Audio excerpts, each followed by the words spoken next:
Friends, government जब भी luxury items पर, गाड़ियों पे, ऑटोमोबाइल्स पे और मोबाइल फ़ोन के ऊपर जब भी ड्यूटी लगाती है या कोई भी एक्शन लेती है इंपोर्ट आइटम को बैन करने का, तो सबसे ज़्यादा प्रॉब्लम जिन इंडस्ट्रीज़ को होती है उनमें सबसे ज़्यादा गाड़ियों की, ऑटोमोबाइल की इंडस्ट्री होती है और आईटी इंडस्ट्री होती है। इनके जो पार्ट्स होते हैं वो पाकिस्तान में चूँकि मैन्युफैक्चर नहीं की जाते, असम्बल किए जाते हैं, इसलिए हमें इन परेशानियों को सामना करना पड़ता है।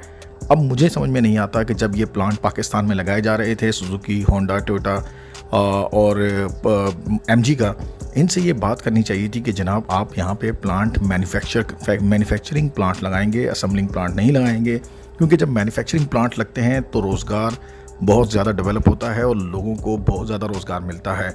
और जब आप असेंबली प्लांट लगाते हैं तो असेंबली प्लांट में आपको पता है कि सारे पार्ट्स बाहर से आते हैं, और तो फिर आपको जब उन पार्ट्स पे ड्यूटी बढ़ती है तो गाड़ियों की प्राइसेस ऑटोमेटिकली बढ़ जाती है। जब आप लोकली गाड़ियाँ मैन्युफैक्चर करते हैं तो फिर आपको गाड़ियों की प्राइस कम करनी पड़ती है।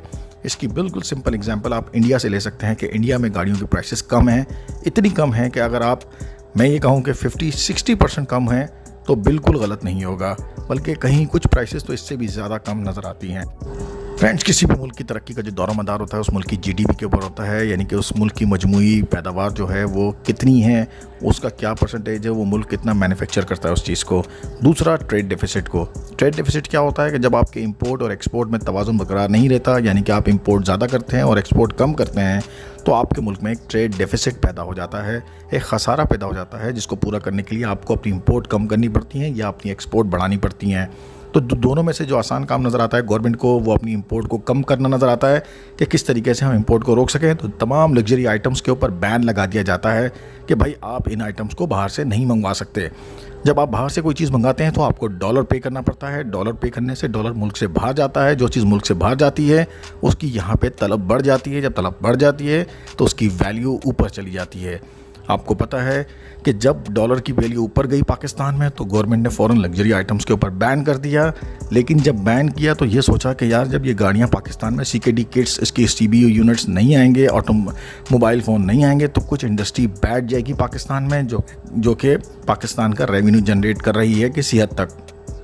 जब ये रेवेन्यू जनरेट नहीं होगा तो मुल्क का पट्टा बैठ जाएगा, मुल्क का कारोबार बंद हो जाएगा। अब गवर्नमेंट ने ये फैसला किया कि जनाब हम इंपोर्ट पे, लग्जरी आइटम्स की जो इंपोर्ट है उसके ऊपर से ड्यूटी हटा रहे हैं। ख़ासकर आप गाड़ियाँ मंगवा सकते हैं, मोबाइल मंगवा सकते हैं, अभी भी कुछ आइटम्स के ऊपर, कॉस्मेटिक के ऊपर ड्यूटी बरकरार है। इस तरह के बेवकूफ़ाना फ़ैसले जो गवर्नमेंट करती है, इससे मुल्क को बहुत बड़ा नुकसान होता है। पता नहीं किस तरह से ये फ़ैसले किए जाते हैं, कभी हाँ कभी ना, कभी बंद कभी ओपन। इससे लगता है कि इन लोगों की दिमागी हालत किस तरह की है, मुल्क का बेड़ा गर्क होता जा रहा है। कैसी लगी आपको आज की न्यूज़, मुझे कमेंट्स करके ज़रूर बताइएगा। मिलते हैं नेक्स्ट वीडियो में।